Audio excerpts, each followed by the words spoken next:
கண் சிவந்து பார்த்தால் போதும் துரோகியின் கத்தி உளுந்து போகும் அம்மா.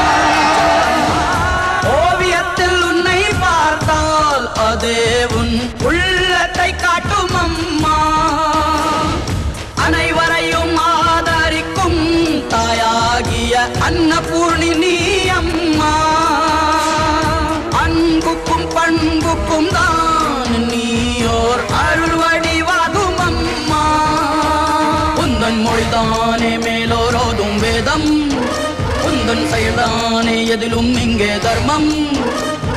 பொறுத்திருந்தால் பூமி மாதா நீயே, பங்கு நின்றால் தர்மம் காக்கும் தாயே. நல்ல ஞாபகம் இருக்கட்டும், இது ஏன் சமஸ்தானம். ஜக்கம்மா மாயம்மா